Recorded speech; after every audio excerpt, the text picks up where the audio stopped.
Hello बच्चों, नमस्ते। कैसे हैं आप सब लोग? उम्मीद है शानदार, जिंदाबाद, जबरदस्त होंगे। यूपी पुलिस के अंदर सॉरी, एसआई एंड एएसआई की पोस्ट आई है। आपको मालूम है कि इसको स्टेनो के नाम से जानते हैं, पर सभी पोस्ट के लिए स्टेनो नहीं चाहिए। कुछ में केवल टाइपिंग से भी काम चल जाएगा। तो भाई इसको केवल वही बच्चे फॉर्म भर सकते हैं जिनके पास ओ लेवल सर्टिफिकेट है या उसके इक्विवेलेंट कोई सर्टिफिकेट है। इक्विवेलेंट कौन से होंगे वो सब कुछ नोटिफिकेशन में दिया है, आपने पढ़ लिया होगा, मैंने भी वीडियो बनाई थी। अब आपका फॉर्म भरा है या नहीं भरा है वो आप देख लीजिएगा। जिनका भरा है या भर रहे हो या भरना चाहते हो वो आप जल्दी से जल्दी उसको भरें। और इसमें अब हम कैसे आपकी तैयारी का में योगदान देंगे वो मैं आपको बताने वाला हूं इस वीडियो में, और क्या हम प्लान कर रहे हैं आपकी तैयारी के लिए। लेकिन उससे पहले जान लें कि क्या इसमें सिलेक्शन उतना आसान होता है। तो मैं आपको बताऊं कि भाई ये वैकेंसी 2023 में भी आई थी, उससे पहले भी ये 2021 शायद 20 में आई हैं वैकेंसीज। तो 2023 में जो वैकेंसीज आई तो 921 वैकेंसीज थी। तो रेगुलर वैकेंसीज रहती हैं, जब जब कांस्टेबल आती है तब तब ये भी आती है। तो 7 जनवरी 2024 को इसके 23 में आई 60,000 वाली भी, और ये भी आई है ना। तो लेकिन इसका अभी कंप्लीट नहीं हुआ क्योंकि इसमें स्टेप्स थोड़े से ज़्यादा हैं। स्टेप्स क्या है? आपका सबसे पहले एग्ज़ाम होगा, उसके बाद आपका DVPST होता है, और उसके बाद टाइपिंग वगैरह ये सब होता है, ठीक है। और फिर जब जा करके इसमें सिलेक्शन मिलता है। तो भाई आप कहोगे सर इसमें कोई दौड़ रनिंग वगैरह कुछ नहीं है? नहीं, फिजिकल इसमें कुछ नहीं है, मापतोल है। मापतोल में क्या होगा वो भी बताऊंगा। तो ये पिछली भर्ती है, तो आप देख लो कितने कितने दिनों बाद इसमें। देखिए इसमें सबसे ज़्यादा जो समय लगा ना वो इस एग्ज़ाम में लगा, बाकी आगे की प्रक्रिया में समय नहीं लगता। शायद इनको जल्दी रही होगी कांस्टेबल को पूरा कराने की, तो इसको फिर ये भूल ही गए, पता नहीं कैसे। आगे इतना समय नहीं लगेगा ये पक्का है, क्योंकि 2026 के अंदर हर भर्ती जो अब निकल रही है वो पूरी करनी ही करनी है दिसंबर तक। तो यानी अब जो भर्ती निकली हुई है जिसके फॉर्म चल रहे हैं एएसआई एसआई वाली, जिसके लिए मैं वीडियो बना रहा हूं, ये वाली भर्ती, तो ये बहुत जल्दी पूरी होगी। इसमें बहुत नेगेटिविटी इस वजह से भी रही। अब देखो इससे फायदा भी होता है, अगर थोड़ा डिले होता है ना एग्जाम, तो बच्चे ही एग्जाम देने नहीं जाते, भूल जाते हैं कि यार पता नहीं भरा होगा फॉर्म। लेकिन इसमें बहुत कम बच्चे बैठे थे। इसमें अगर जो बच्चे फॉर्म भरेंगे और जल्दी एग्जाम होगा तो ज्यादा बच्चे एग्जाम में बैठते हैं। तो अब देखो 537 पोस्ट आई हैं और 20 दिसंबर से फॉर्म चल रहे हैं, 19 जनवरी तक चलेंगे। तो फॉर्म अभी आप भर सकते हो। और बाकी इसका एग्जाम कब होगा? तो एग्जाम इसका जो उम्मीदें लग रही हैं वो मई एंड जून की ही लग रही हैं। ये अभी एक्सपेक्टेड आपको बता रहा हूं, ठीक है। तो क्योंकि कांस्टेबल के साथ ही भर्ती प्रक्रिया चलेगी, उससे पहले आए हैं फॉर्म, उसके साथ साथ ये भर्ती प्रक्रिया चलनी है। बाकी DVPST में आप देख लो बहुत ज्यादा समय नहीं होता। एग्जाम 2 दिसंबर को हुआ तो 5 जनवरी को DVPST भी होने जा रहा है। तो देखो कितनी जल्दी रिजल्ट आ गया होगा, क्योंकि लिमिटेड बच्चे बैठते हैं तो रिजल्ट में फिर टाइम नहीं लगता। और उसके बाद टाइपिंग और स्टेनो देखो कितनी जल्दी हो रही है, फरवरी के फर्स्ट वीक में। हर एक चीज एक एक महीने के अंदर होती है। तो एग्जाम का अगर टाइम हो गया तो फिर उसके बाद बाकी सब चीजें में बहुत समय नहीं लगेगा। एग्जाम में ही समय लगता है जितना भी लगता है, पर अब ये शायद चीजें पटरी पे चलेंगी। और एज क्या रहती है? वो तो 21 से 28 पहले भी थी, और अब ये जनरल के लिए, OBC SC ST के लिए 5 साल की छूट है। फिजिकल इसमें होता नहीं है, एकमात्र वैकेंसी है भाई यूपी पुलिस की जिसमें फिजिकल नहीं होता है ना। ये रहा पूरा प्रोसेस। एग्जाम होगा, DVPST होगा, टाइपिंग होगा और मेडिकल होगा। मेडिकल में भी कोई बहुत हार्ड एंड फास्ट रूल नहीं होते, बहुत ही आसानी से पास हो जाता है, ठीक है। टाइपिंग करनी होगी क्या? या स्टेनो के वालों के लिए स्टेनो होती है, टाइपिंग वालों के लिए टाइपिंग होती है। ये रही अब की भर्ती जिस पे हम चर्चा कर रहे हैं। 537 पोस्ट हैं, तो ये 3 तरह की पोस्ट हैं। एक तो उपनिरीक्षक SI की पोस्ट भी है इसमें, गोपनीय वाली, और एक है ASI की पोस्ट लिपिक वाली, और एक है पुलिस सहायक उपनिरीक्षक यानी ASI लेखा वाली, अकाउंट वाली, जिसमें कॉमर्स से BCom ग्रेजुएशन होनी चाहिए, यानी BCom चलेगी। यहां पे आपको हिंदी इंग्लिश की टाइपिंग चाहिए होगी, और जो गोपनीय वाला है यहां स्टेनो चाहिए होगी। तीनों की अलग अलग क्वालिटी बता दी। O लेवल सभी में चाहिए, ठीक है। आप क्या हो सर और दिखा दीजिए, तो देख लीजिए, ये रहा गोपनीय वाला, जिसमें मैं बोल रहा हूं कि देखिए 25 की आपकी हिंदी की टाइपिंग स्पीड और 30 की इंग्लिश की, तो ये तो होगी ही एसआई में। साथ में स्टेनो भी होनी चाहिए 80 शब्द प्रति मिनट, हिंदी इंग्लिश टाइपिंग भी और स्टेनो भी। ये किसमें होगा? एसआई की नौकरी में, जो गोपनीय वाली है। ठीक है, जिसके पोस्ट में दिखाऊं तो 112 है।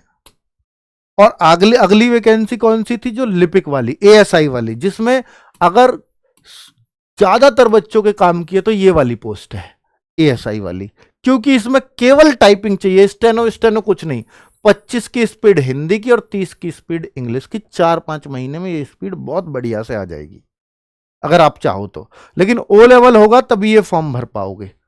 तो भाई ग्रेजुएशन आपने किसी भी स्ट्रीम में की हो और टाइपिंग आती हो तो इसमें सिलेक्शन बहुत आसान है। यूपी कांस्टेबल से भी आसान इसमें सिलेक्शन बैठता। 311 पोस्ट भी हैं, सबसे ज्यादा पोस्ट भी इसी में ही है। ठीक है, और एक बीकॉम वाली भर्ती, बीकॉम वाली जिसमें बीकॉम चाहिए, लेखा वाली, लेखा मतलब अकाउंट, अकाउंट मतलब बीकॉम, है ना, कॉमर्स वाली। तो भाई टाइपिंग इसमें ना के बराबर, ये 15 शब्द प्रति मिनट हिंदी में चाहिए, इंग्लिश की से कोई मतलब नहीं है। बीकॉम आपका होना चाहिए, ओ लेवल सर्टिफिकेट होना चाहिए। अगर बीकॉम वाले हो तो टाइपिंग की टेंशन ही नहीं है, ये नौकरी फिर आपके लिए है। तो बीकॉम वालों के लिए तो ये तो गिफ्ट है, बाकी स्पेशल ऐसे अलग से नौकरी आती नहीं है, पर ये आई है। क्लियर है?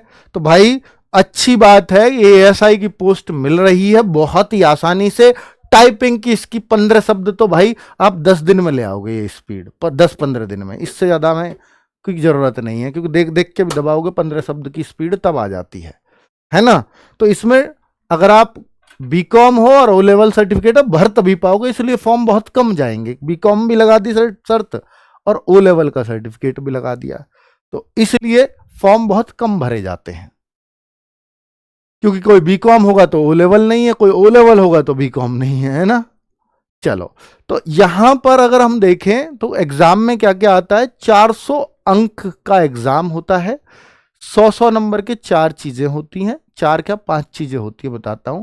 पहले 100 नंबर में जिसमें 50 क्वेश्चन, एक क्वेश्चन 2 मार्क्स का, तो 50-50 क्वेश्चन के 4 पार्ट हैं। पहले पार्ट में हिंदी और कंप्यूटर लगभग आधे आधे के होते हैं, 25-25 क्वेश्चन दोनों के। ठीक है, और कंप्यूटर का काफी वास्ट सिलेबस है। कंप्यूटर का ऐसा नहीं है ऊपर ऊपर से पूछता है, वास्ट सिलेबस है, डीप सिलेबस है। ठीक है, तो हिंदी और कंप्यूटर 50 क्वेश्चन इसमें रहेंगे 100 मार्क्स के। जीके के 50 क्वेश्चन, जिसमें करंट अफेयर्स अच्छा खासा होता है, 100 क्वेश्चन 100 अंक, और मैथ 50 क्वेश्चन 100 अंक, और यहां पर अभिरुचि और रीजनिंग 50 क्वेश्चन 100 अंक। टोटल ये 400 अंक का ऐसे पेपर होता है। ये कहता है कि 35% आपको मिनिमम लाने पड़ेंगे, 35% प्रत्येक विषय में। यानी ये भी शर्त है कि आपको हर विषय में 14-14 क्वेश्चन सही करने जरूरी हैं, 35 अंक लाने हैं ना। एक क्वेश्चन 2 अंक का है, तो 35% यानी 100 का 35% अंक, और 50 का 35% निकालोगे तो 14 क्वेश्चन बैठेंगे। अब आगे देखते हैं, ओएमआर बेस्ड पेपर होगा। जी हाँ, ऑफलाइन पेपर होता है। क्लियर है ये बात भी? तो ये पेपर है इन तीनों पोस्ट के लिए, जो मैंने आपको तीनों बताई, पेपर सेम ही है, प्रीफ्रेंस भरनी होंगी बस वहां तो। ठीक है, फॉर्म में प्रीफ्रेंस भरी जाती है। नेगेटिव मार्किंग नहीं दिया है कहीं भी कोई जिक्र। 2.5 घंटे आपको इस पेपर को करने के लिए मिलेगा। 200 प्रश्नों की संख्या है।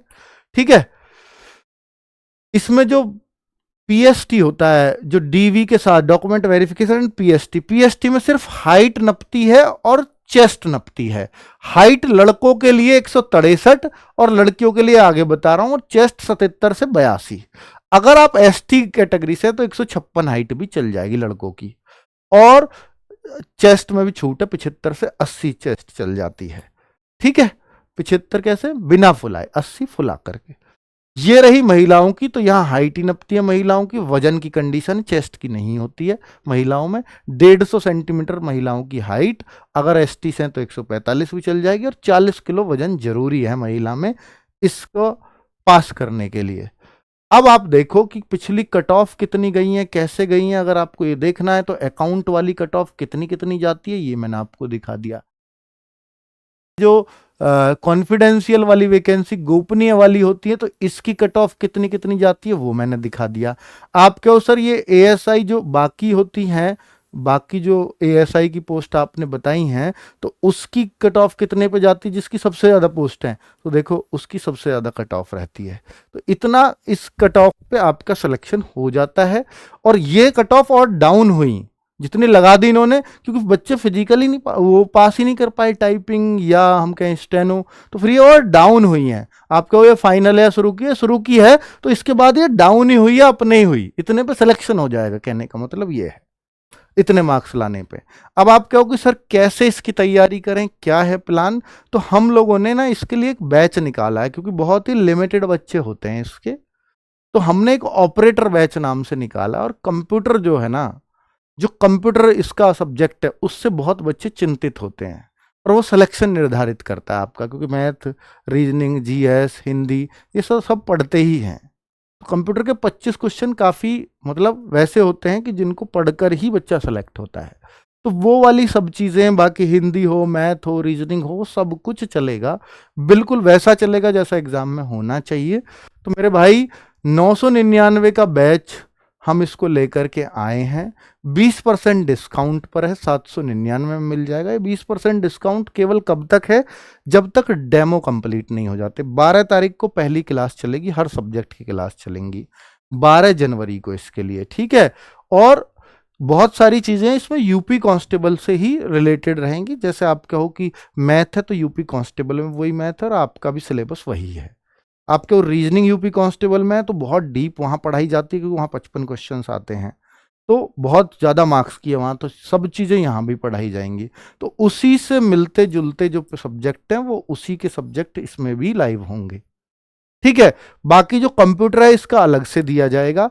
आप कहो सर कांस्टेबल से तो ये पेपर हार्ड नहीं आता होगा, भाई बिल्कुल वैसा ही आता है। आप क्वेश्चनों को उठा लो, बस कंप्यूटर को छोड़ दो, कि कंप्यूटर तो कांस्टेबल में आता नहीं, ठीक है। तो वही क्लासेस हैं। कभी आप बाद में बोलो कि सर कांस्टेबल की क्लासेस क्यों दे रहे हो, तो कांस्टेबल वाला ही सिलेबस है, ठीक है। आप कहोगे सर कांस्टेबल में तो आसान आता होगा, इसमें मुश्किल आता होगा, आप उठा लो, नहीं है ऐसा, और ना आ सकता है, क्योंकि कंपटीशन उससे इसमें कम है, ठीक है। इसलिए बहुत मुश्किल ये पेपर नहीं आता। 12, 13 और 14 जनवरी। और कांस्टेबल में आसान क्यों पढ़ाएंगे, हमें थोड़ी पता है वहां आसान पूछेगा, इसलिए हम वहां तो सभी पूरा ही डीप लेके चलते हैं। तो चाहे वो यहां आए चाहे वो वहां आए, ऐसा ही भी क्लियर होगा उससे, नॉर्मल वाला। तो 12 जनवरी को, और आज से ही इसके रजिस्ट्रेशन शुरू कर रहे हैं, आज से ही आप परचेज कर सकते हो। ये कूपन कोड लगा करके UPP20, तो आपको 799 में मिलेगा। और ये हमने SI के लिए और कंप्यूटर ऑपरेटर की एक भर्ती आई है उसके लिए भी, बहुत सारे बच्चे कॉमन होंगे दोनों में। आपके सर कंप्यूटर ऑपरेटर में भी तो कुछ अलग भी है, तो वो भी दिया जाएगा इसी बैच में, ठीक है। तो रजिस्ट्रेशन अभी से स्टार्ट है। बाकी डाउट ग्रुप, लाइव क्लास, ये सब कुछ होगा, और मॉक टेस्ट इसके हम अवेलेबल कराएंगे आपको, सब कुछ दिया जाएगा। 12, 13, 14 आप कहो कि कैसा टीचर पढ़ाते हैं हमें नहीं पता, हमें समझ आएगा नहीं आएगा, तो पहले आप डेमो देख लीजिए यूट्यूब पर, यहीं पर फ्री ऑफ कॉस्ट पहली 3 क्लासेस हर सब्जेक्ट की होंगी।